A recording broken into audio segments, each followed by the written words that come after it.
Hey, I'm Waldo from Datadog, and we're hiring.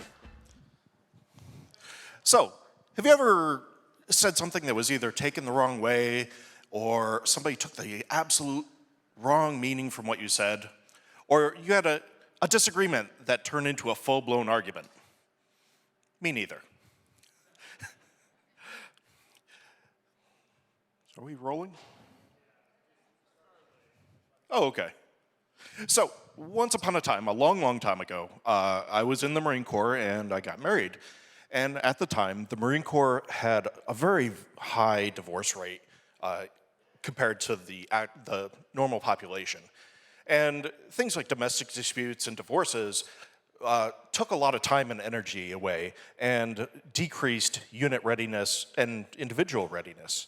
So the base chaplains decided we'll have a 2-day seminar.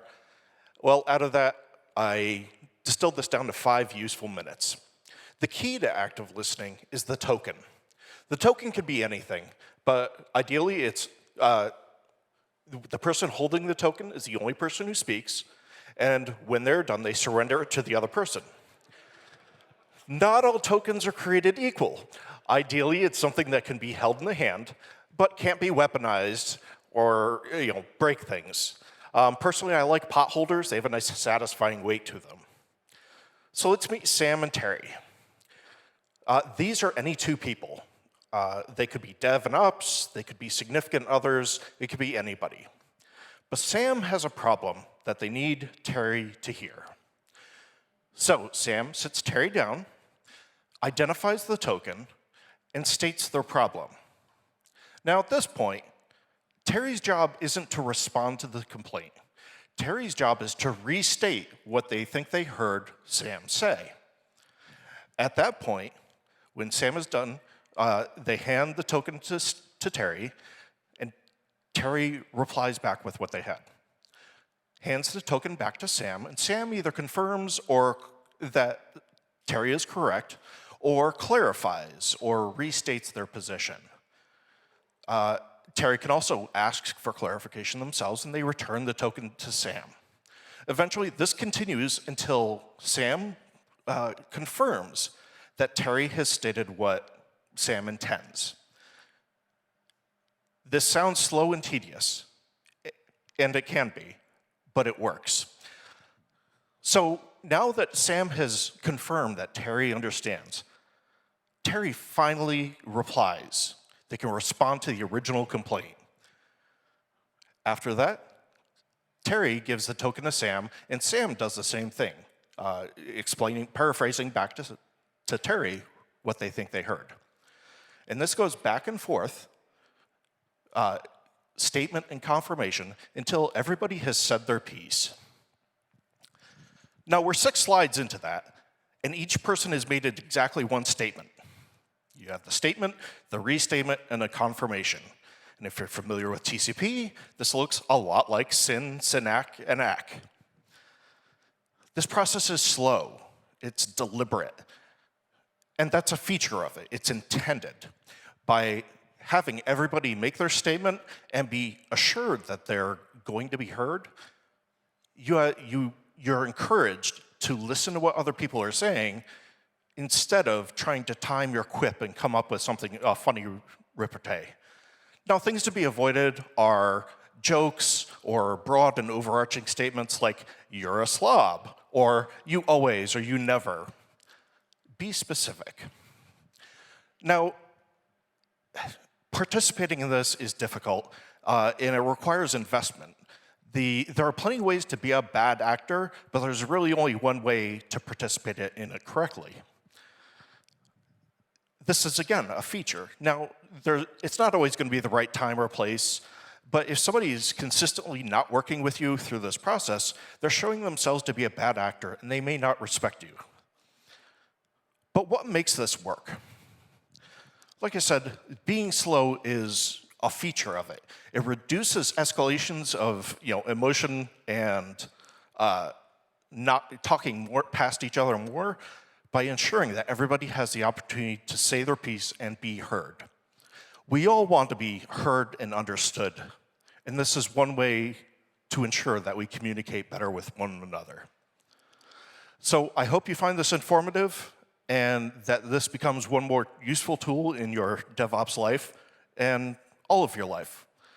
So I hope you take this and go forth and argue better. Thank you. All right. Awesome job, Waldo. Even though I screwed up, so sorry about that. All right. Sorry, this one's a little bit harder. There we go. All right, so this is going to be Kyle Sexton on controlling your organization, and he's from the National Association of Insurance Commissioners. Go for it, man.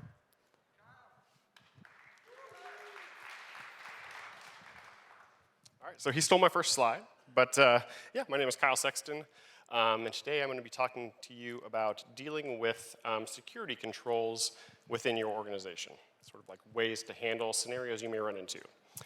Standard disclaimers apply. You know, nothing in this talk will alleviate you from having to actually communicate with your security team. You're still going to have to actually talk to them and incorporate them into your processes, things like that. The genesis of this talk came from something that you may have heard at your organization, right? So I don't think we can do that. You know, if you've heard that, that's kind of what started this talk. And the problem with that statement is, you know, when you have these conversations of can do and can't do and things like that, these create blockers that may not be tied to any real security requirement. And so, simple solution, right? Make sure that you understand what things your organization has to comply with. You know, are you guys PCI? Do you have HIPAA? What are the requirements for your organization? And then taking it a step further, what of those controls impact you specifically in your daily work, right? Are you needing to be aware of the TLS cipher suites for your account? So the next thing I want to look at is another statement I've heard. I didn't know we weren't allowed to do that. And the same kind of things apply, right?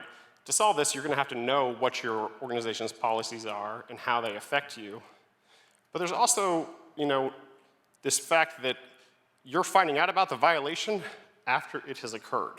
So what can you kind of do to solve those types of things? And what you can do is you can implement guardrails, right?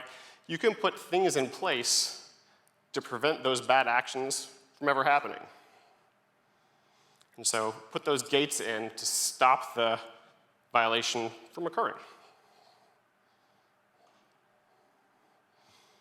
Another thing to ask yourself is, do I need access to this? Maybe your desktop machine doesn't need to be on the prod network.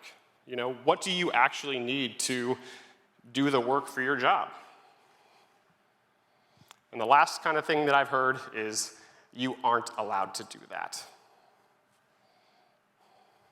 And the problem with this one is it forces you, or it makes you kind of think of security as this blocker in front of you providing any value to your organization. You know, it makes you think that you're getting in the way, or that they're getting in the way of providing value. When in reality, you can leverage these same type of processes for the things that you want to do. Like maybe there's some security things that you know about for your application that you're having trouble getting prioritized. Use this process, get those added to your controls so they have to be enforced. Leverage the process for you. And then if there are things that are blocking you from getting work done, work with them so that you understand what the original intent of the control was and how to fix it so that you can change the control wording to enable you to get your work done. So quickly, I wanted to do some tips on ways to deal with auditors. Simplify what you show. Right? Give them a simple report that you can say one thing versus lots of different places to log in and check. Streamline your processes. It's a lot easier to show an auditor 2 ways of doing things versus the 15 ways that you have for all of these different servers. Make sure that you understand the jargon and how it is being conveyed. When I say this production server, that could mean something completely different to an auditor. I could think it is a production account. They could think it is something that's receiving traffic. Understand those things. Leverage the tools that are out there. I've had really good luck with Cloud Custodian for like auto remediation, and then like service control policies for blocking things at the org level. And then try to enforce these policies across all your environments, right? It's much better to find out that your application or your things don't work the way you think in the dev environment than when you're finally going to prod. So if you can get them all pushed across all environments, it works much better. And that's all I got. Thank you. Great job, Kyle.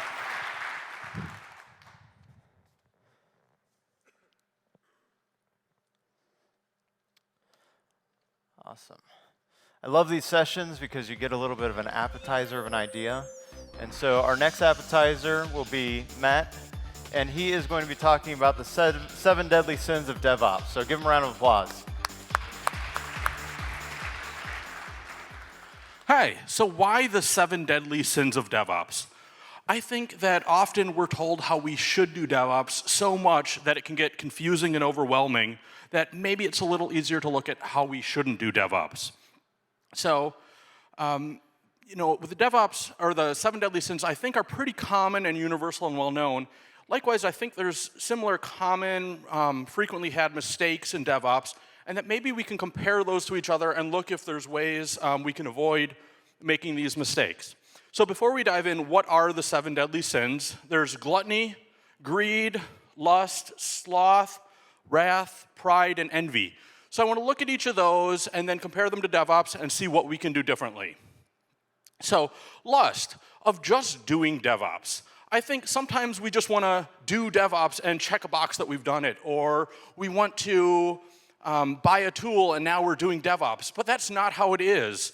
We need to know that when we're doing DevOps, it needs to actually be mattering and making a difference in our organization. It needs to apply, improve our products and services and reach the goals we have for our customers. So make sure that everything you do for DevOps is to that goal. Next is gluttony, of too many tools. Tools and automation are absolutely great, but keep in mind, and you should automate everything, but there is such a thing as too many tools. All the tools take time to learn and maintain, so that's time away from your products and services that you offer. So make sure to use them efficiently and that they're always reaching to help with your organization's goals. The next one is greed. And that I would say is of knowledge, but not just having knowledge, of hoarding it to yourself. Knowledge is great and get all the knowledge you can, but make sure that you're sharing that knowledge. One of the key principles of DevOps is sharing. So when you find something that works well, break down silos. Don't keep that to yourself. Share that knowledge with everyone else in your organization. Create a culture of learning and sharing with everyone that you can.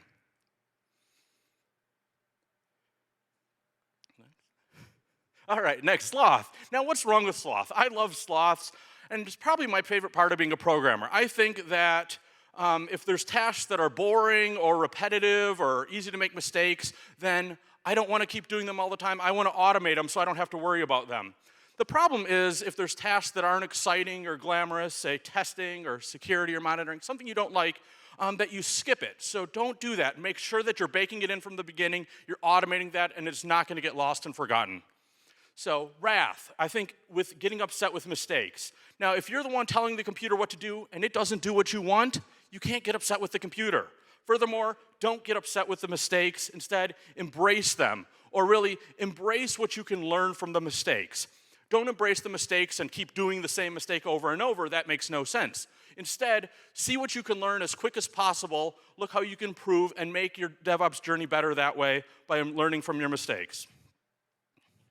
Next is envy of other organizations. Now, we see a lot of different organizations here, and some of them seem to be doing great at DevOps, and you may be wondering how you're doing. That doesn't matter. The only thing that matters is the organization you control.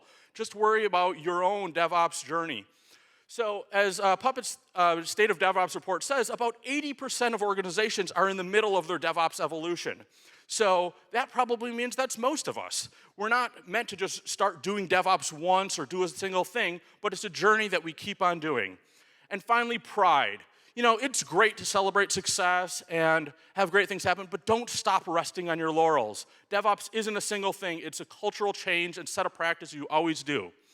So, as Steve Jobs says, I think if you do something and it turns out pretty good, then you should go and do something else wonderful, not dwell on it for too long. You just figure out what's next. Same in DevOps. When something works well, don't stop and rest on your laurels after that. Use that as motivation to keep improving. So to wrap up, I'd like to just go through these one last time. Lust, instead of just doing DevOps, make sure that everything you're doing in the name of DevOps actually matters. Gluttony of too many tools, make sure that each of those tools is actually helping. Greed, instead of hoarding knowledge, make sure you're collecting knowledge as you can and share it with everyone. Sloth, don't skip the boring work, make sure you're automating it. Wrath, don't get upset with mistakes, always make sure you're learning from your mistakes. Envy, don't worry about other organizations, just your own. And don't rest on your laurels with pride. Make sure you're improving. So finally, DevOps isn't just a single instant thing you do or a set of tools. Rather, view it as a collision of many collaboration principles and techniques that you're going to need to commit to long term, and that'll help you deliver the best possible products and services. So.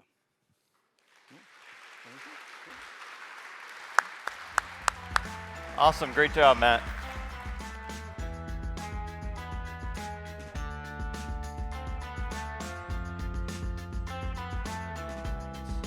All right, here is our last regular Ignite talk for the day. So give it up for Kevin Reedy. Hey everybody, I'm Kevin Reedy. I'm a customer architect at Chef Software, but I've been a system administrator for as long as I can remember, and I'm here to tell you about my worst outage. So who here has war stories about that time they got paged in the middle of the night and they saved the day? Let's see some hands. Awesome. I had that over and over throughout my career, and I still dread that to this day, even when I'm not on call. I've woken up to dreams where I hear the PagerDuty alert noise and wake up and find I don't even have that app installed anymore. So for this particular outage, you need to know about 3 things: where I worked, where I was at the time, and my good friend Shane. So at the time, I was working for a company called Belly. It was a digital loyalty platform, and we had a team of 3 infrastructure architects or sysadmins or DevOps engineers or really whatever we're calling it these days. And the 3 of us worked really well together. It was Shane, Steve, and I. And the 3 of us worked hand in hand with our back-end engineers who were also on call, and it was just a really great culture. Something you probably didn't know about me unless you're the 3 people back there is that I also throw an annual camping trip called Reedy Fest. And it's gotten to the point where we've got 40 people or so going every year. We've got swag, so I'm wearing a shirt from that. And it's an overall good time. It's a good chance for us to kind of get together, let's be honest, party a little bit, disconnect, camp around a campfire. There's a hot tub. I brew beer, so we bring some of that too. And my favorite part is there's absolutely no cell phone reception. So when this outage happened, this is what my home screen looked like. I was connected to a network called Bug Tussle. Don't know who that is. I have T-Mobile. I had no data, and my phone appeared to not even know its own phone number. All I could do was text, and that was about it, which was great. And here's my good friend Shane. Shane and I were friends in college, and eventually we had a junior system administrator position at Belly, and he applied. He gave us the best coding challenge we had for it. We hired him on the spot, and it was so incredible to work with him. We're still friends to this day. But that title of junior sysadmin or whatever was kind of limiting to someone like Shane. Shane's mostly an introvert. He's shy, but he's extremely smart. And if I could hire him wherever I'm gonna work, I would always pick up Shane.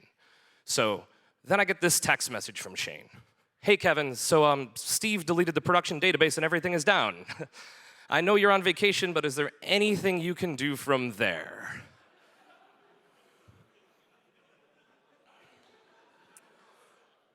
You're trolling me, right? Shane and I have been friends for years. He's probably just messing me. There's no way this could actually be happening. Followed by dread of, oh, this is happening. Do I drive to town? Is anyone sober enough to drive to town? Is there anything I can actually do other than text Shane with some suggestions and sit back and watch from the hot tub? And the answer was, that's about all I could do. And that's not like me. As the kind of infrastructure architect on the team, I was always the person to jump in and get the job done, and I couldn't do it. Fortunately, Shane is an amazing engineer, and he actually did fix everything. We can get into the details later if you're curious about what exactly happened, but I want to give you 2 lessons I learned from this experience. The first is that postmortems are super important. An outage is an opportunity to learn. And if you're not going to gather up all the facts and learn from it, you've wasted a very good opportunity. Going further on that, these need to be blameless. If they're not, the problem at hand is that Steve deleted the production database. And that's not fair to Steve. And if you have that kind of blame culture inside of your organization, people are going to start hiding things. You're not going to be able to have a real incident response. This is what our databases looked like on AWS that day. And Steve was working on database snapshots and backups.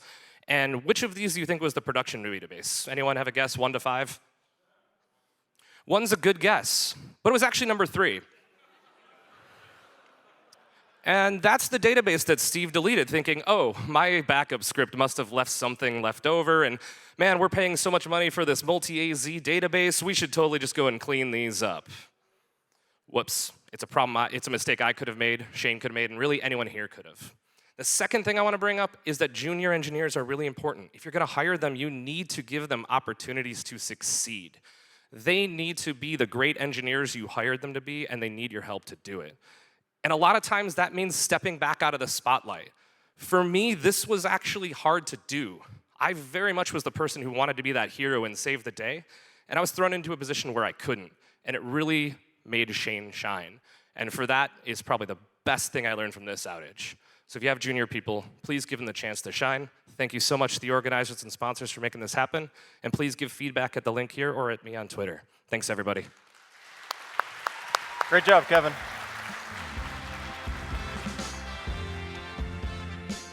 All right, so that was the last of our regular Ignites. I want to move back to something that Matt said. Did anybody go onto Amazon and buy the knife that you saw? Who went and bought the sloth? No, you can't buy sloths. Don't do that.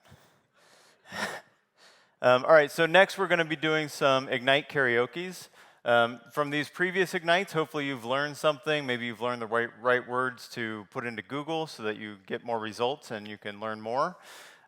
You may not learn anything from these next ones, but hopefully you will laugh. And that's really what we want you to do, is to laugh and enjoy this. And our first contestant is going to be Curtis, and he will be speaking again tomorrow.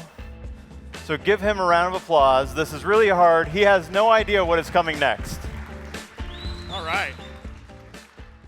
All right, so let's wait until the slide starts. Go ahead. Timer's going. Sweet. So hello, everybody. My name is Curtis Blackthorn, and just want to let everybody know I'm looking. And I hear one person chuckle in the back, and that's because my boss is in the audience. I'm here to tell you why you should always be looking.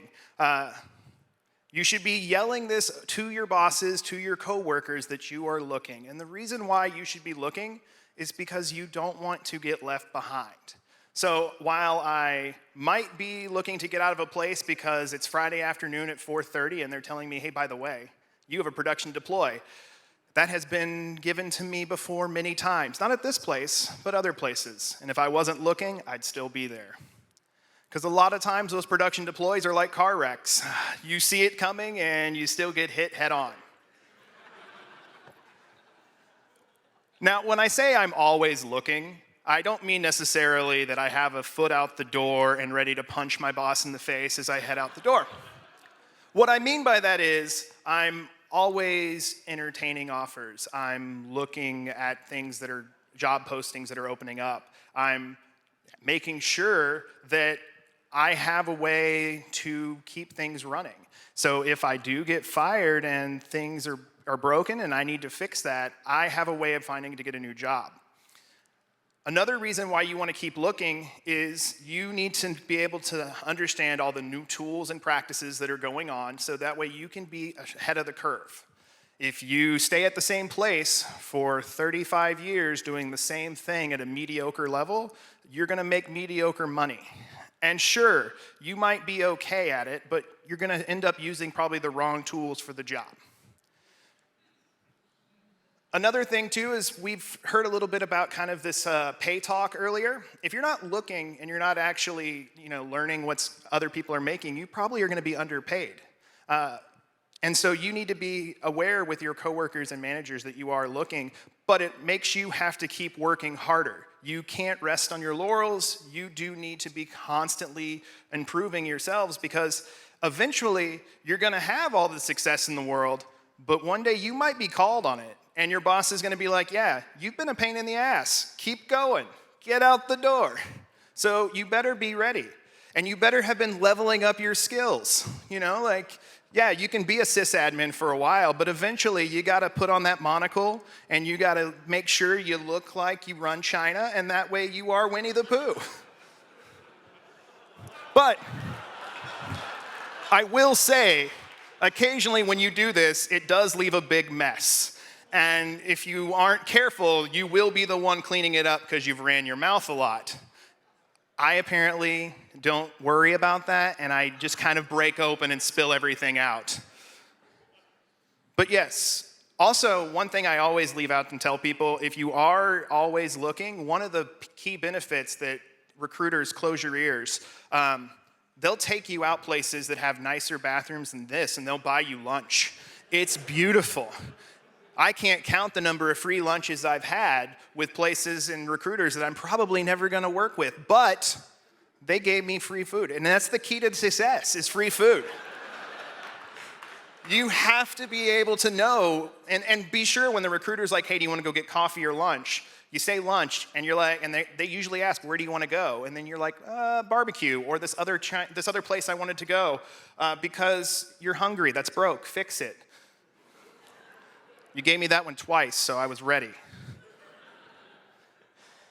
So I hope from this you guys can learn, yes, I am wearing the I'm looking. I joked that, while I'm talking with all of the companies that are hiring and we're sitting around kind of going over resumes and what they do, they needed another one of these that said, I'm not looking, but go ahead and tell me how much you'd pay me, because maybe I'd commit to that. If you told me all of a sudden it's like, hey, you could do the same thing, but I'm going to give you like $250K. Sweet, let's go. Let's wrap this up. But yeah, so in summation, I've got 30 seconds left. I could just stand here and that would be successful. But I think what I'll do is I'll give you some bullet points. So remember, always be looking. Let everybody know that you're looking. And it's going to have to make you a better person because of it. If you are lazy and you're telling everybody this, well, you're going to be kicked out, and then you're going to have to go find a job you love. So, who here now, by a show of hands, is looking for a new job? Oh, great. So I got half the room. Sweet. The rest of you have bosses. Thank you. Awesome. That was really good, Curtis. That was great. I think I actually learned something as well as laughing.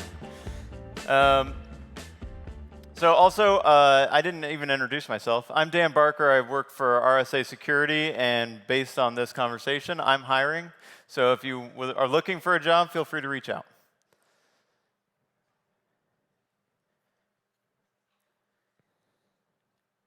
You can enjoy that one for a moment while I find out if we have other people coming.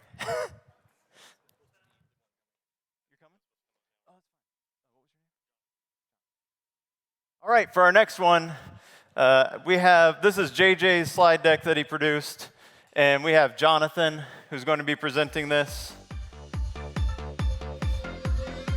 And that's the timer right there. So hopefully that will stay up to date, and I will start you right now. There you go. So you stole my first joke. If you like what I'm going to say, my name's Jonathan. If you don't, it's Jim. So there you go. I should hopefully have 21 more jokes, but maybe not.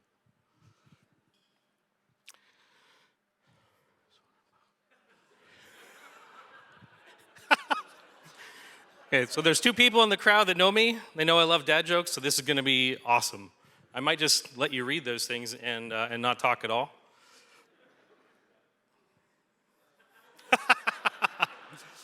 So, as a farmer, you might have kids. Maybe you're outstanding in your field. And maybe you realize one day your kids aren't doing the things you need them to do because they're gaming all the time. And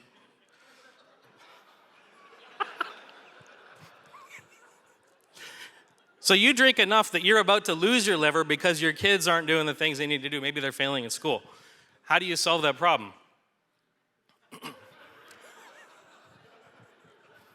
Obviously, you can't put them in a box made of wood. That's obviously not going to work, especially if you close the lid and never feed them. So you need to do something. The solution that I found for my house was I came up with a wireless pup holder for my family. And if you want to be on my network, you have to do things like homework and other things like that. So, oh my word. So, in order to get my children to drink the water that is on Mars, I set some parameters around them. And if they want to follow the parameters, they can have my Wi-Fi free of charge. And yeah, they do get my Wi-Fi free of charge, but they only get it when I say they get it, and each of them gets it at a different time. Oh my word. So my brochure is for a product called Roqos, R-O-Q-O-S. If you need something to help your kids get better grades in school, wow. I think that's a picture of me looking at the slides going, crap, what am I going to say next? So if you need your kids to get better grades in school and you need them to not game when they're not supposed to be gaming, check Roqos out. I will defend that answer to the death. It's been working really well for the last few years. I happened to go to parent-teacher conferences last night, and I heard things like, your kids are easy to teach, and I was like, yes. So part of that I credit to maybe being slightly a good dad, and the rest of it I credit to Roqos. Awkward silence. There we go. That's a good one. I'll give you that one for free in addition to Zoom. What else do we have on here? Oh, that is so great. That is so great. Somebody who knew me made these, I swear. Brandon, I'm coming for you later. Yes, I'm a fan of the dad joke.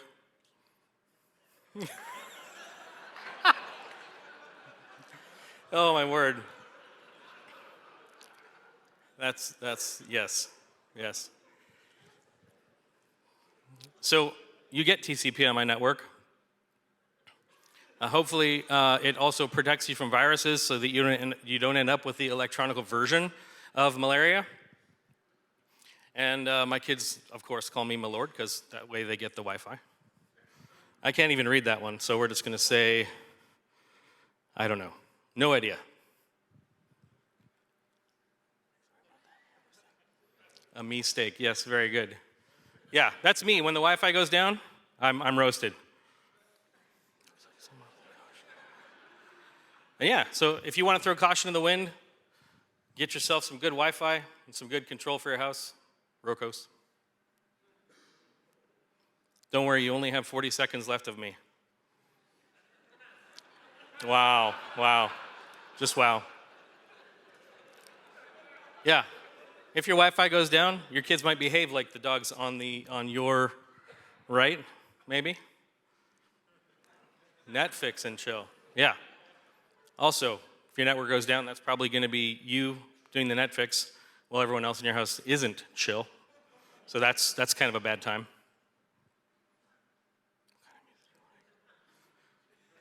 Yes, indeed. All right. That is all you get of me. You're welcome. All right, awesome job, Jonathan.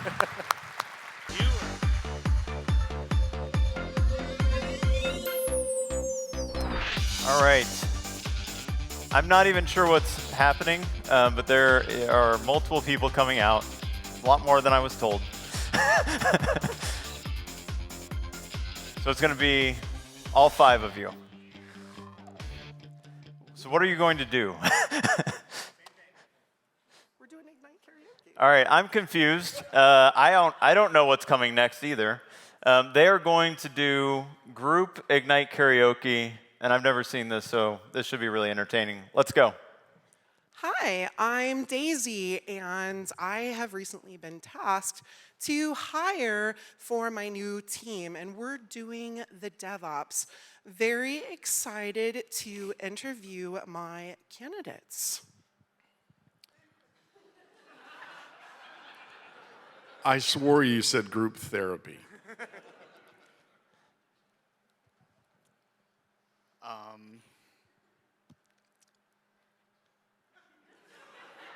Oh, the mullet. Yes. Yes, the mullet. That is what I wanted to get prepared for this interview. But I was told I didn't have enough hair and I didn't have the right janitorial job. And so what I want to talk to you about right now is the whiteboarding sessions. So we have an algorithm that we're going to talk about, and it is the traveling ruler salesman thing. So you have to figure that out. Oh, what is the difference between observability and monitoring, you ask? Observability is an adjective describing how observable your application is. Monitoring is the act of using that information. I'm a little concerned about my candidates. I'm not really seeing diversity in my options. I don't know what to do here, and they keep talking about their hair. At least I'm learning a little bit. Hair. Thanks, Daisy. So they told me in order to get ready for this job, I needed to read a book about the Phoenix, called The Phoenix Project, and I did, but then it occurred to me, it's great for DevOps, because first you have to die, and then you can rise from the ashes.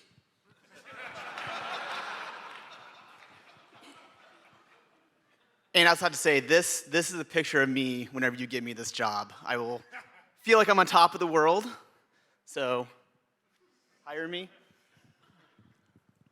So I want to talk to you about cowboy operations. What I'm going to do is I'm going to log on to every server. I'm going to do everything however I want to do it. I'm not going to tell you what I did.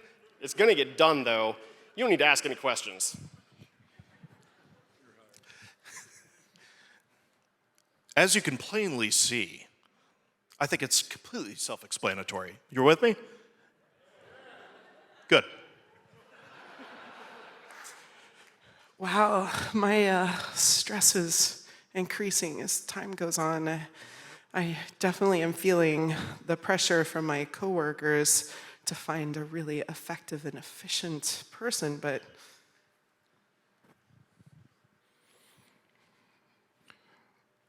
My experience? Well, it all started with a correspondence course on DevOps.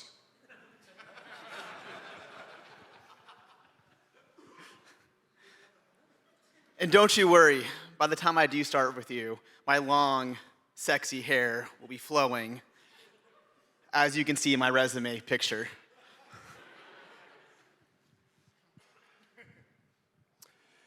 So we're going to offer you a bunch of stock options, and it means you're going to get rich really soon. Trust me.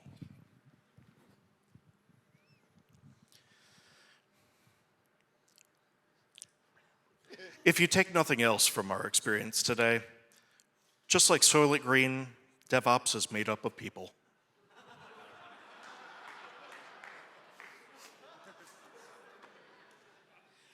But how will you handle the variety of incoming alerts and requests for help?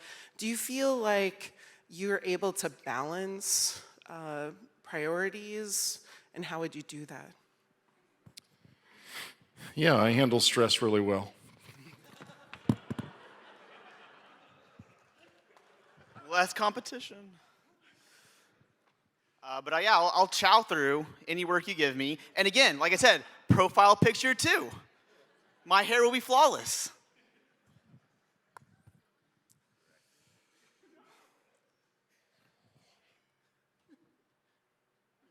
Flawless hair. There we go. Yeah. Toilet paper. There's an Emacs mode for that. I can code it. Don't worry. Also, we don't discriminate based on hair quantity or quality.